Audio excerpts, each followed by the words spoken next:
बिस्मिल्लाहिर्रहमानिर्रहीम अस्सलाम वालेकुम। भरा आंदा भाई एक कन्फ्यूजन है, लैंग्वेज से इकनॉमिक सोल्यूशन कैसे आएगा, एक्सप्लेन प्लीज़। मैं दसना वा।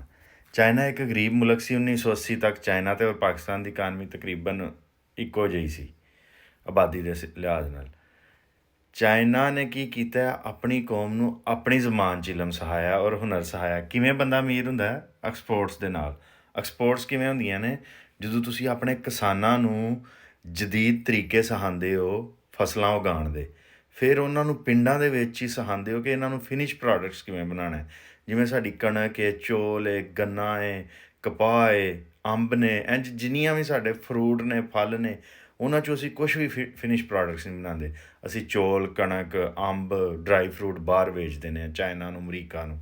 ਅਸੀਂ ਉਹਨਾਂ 'ਚੋਂ ਕੋਈ ਵੀ ਚੀਜ਼ ਨਹੀਂ ਬਣਾਉਂਦੇ। ਸਾਡੇ ਕਿਸਾਨਾਂ ਦੇ ਹੱਥ 'ਚ ਕੋਈ ਹੁਨਰ ਨਹੀਂ। ਹੁਣ ਕਿਸਾਨਾਂ ਨੂੰ ਤੁਸੀਂ ਅੰਗਰੇਜ਼ੀ 'ਚ ਸਿਖਾ ਦਿਓ ਹੁਨਰ, ਅਤੇ ਉਹਨਾਂ ਨੂੰ ਆਉਣਾ ਹੀ ਨਹੀਂ। ਹੁਣ ਜਿਹੜੇ ਤੁਹਾਡੇ ਮੁੰਡੇ ਯੂਨੀਵਰਸਿਟੀਆਂ 'ਚ ਪੜ੍ਹਦੇ ਨੇ, ਉਹਨਾਂ ਨੂੰ ਅੰਗਰੇਜ਼ੀ ਨਹੀਂ ਹੁੰਦੀ, ਤਾਂ ਕਿਸਾਨਾਂ ਨੂੰ ਕਿਵੇਂ ਆਉਣੀ? ਕਿਸਾਨਾਂ ਨੂੰ ਹੁਨਰ ਸਿਖਾਉਣਾ ਹੁੰਦਾ ਤੁਸੀਂ। ਫਿਰ ਜਿਹੜੇ ਸ਼ਹਿਰਾਂ ਦੇ ਵਿੱਚ 2.5 ਕਰੋੜ ਬੱਚੇ ਨੇ, ਪੂਰੇ ਪਾਕਿਸਤਾਨ 'ਚ 2.5 ਕਰੋੜ ਬੱਚੇ ਨੇ ਜਿਹੜੇ ਕਦੀ ਸਕੂਲ ਹੀ ਨਹੀਂ ਗਏ। ਕਿਉਂ ਨਹੀਂ ਗਏ? ਉਹਨਾਂ ਨੂੰ ਪਤਾ ਸਕੂਲ ਜਾ ਕੇ ਵੀ ਕੋਈ ਫਾਇਦਾ ਨਹੀਂ, ਅਤੇ ਉਹਨਾਂ ਨੂੰ ਵੀ ਤੁਸੀਂ ਆਪਣੀ ਜ਼ੁਬਾਨ 'ਚ ਹੁਨਰ ਸਿਖਾਉਣਾ ਹੁੰਦਾ। ਜਦੋਂ ਤੁਸੀਂ ਹੁਨਰ ਸਿਖਾਉਂਦੇ ਹੋ, ਤੁਹਾਡੀ ਕੌਮ ਹੁਨਰਮੰਦ ਹੋ ਜਾਂਦੀ ਹੈ, ਥਿਊਰੀ ਪੜ੍ਹਦੀ ਹੈ। ਜਿਹੜੀਆਂ ਦੁਨੀਆ 'ਚ ਚਾਈਨਾ, ਜਪਾਨ, ਜਰਮਨੀ ਜਿੰਨਾ ਵੀ ਤਰੱਕੀ ਕੀਤੀ ਹੈ ਨਾ, ਉਹ 3 ਸਾਲ ਦਾ ਡਿਪਲੋਮਾ ਕਰਾਉਂਦੇ ਨੇ। ਨਾਈ ਦਾ, ਮੋਚੀ ਦਾ, ਬਰਗਰ ਦਾ, ਤਰਹਾਣ ਦਾ, ਲੁਹਾਰ ਦਾ, ਪਲੰਬਰ ਦਾ, ਹਰ ਸ਼ੈ ਦਾ ਡਿਪਲੋਮਾ, ਗੱਡੀਆਂ ਦੇ ਮਕੈਨਿਕ ਦਾ ਡਿਪਲੋਮਾ, ਉਹ 3 ਸਾਲ ਦਾ ਹੁੰਦਾ। ਉਹ ਆਪਣੀ ਜ਼ੁਬਾਨ ਦੇ ਵਿੱਚ ਹੁੰਦਾ।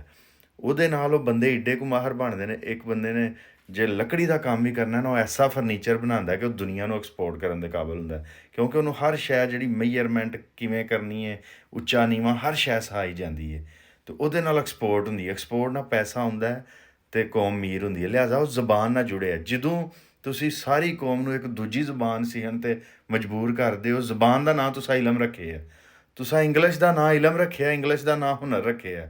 ਹਾਲੇ ਇੰਗਲਿਸ਼ ਸਿਰਫ ਇੱਕ ਜ਼ਬਾਨ ਹੈ।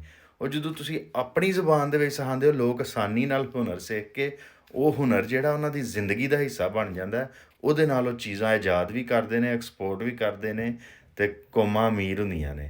ਅਤੇ ਜ਼ੁਬਾਨ ਨਾਲ ਕਿੰਝ ਜੁੜਿਆ ਹੁੰਦਾ? ਜ਼ੁਬਾਨ ਨਾਲ ਹੁਨਰ ਆਉਂਦਾ ਹੈ। ਇੰਗਲਿਸ਼ 'ਚ 77 ਸਾਲ ਤੋਂ ਸਾਡੀ ਕੌਮ ਰੱਟੇ ਲਾ ਰਹੀ ਹੈ, ਕੁਛ ਨਹੀਂ ਰਿਹਾ, ਗਰੀਬ ਹੋਈ ਜਾ ਰਹੇ ਹਾਂ, ਅਤੇ ਇੰਝ ਜ਼ੁਬਾਨ ਨਾਲ ਜੁੜਿਆ ਹੁੰਦਾ।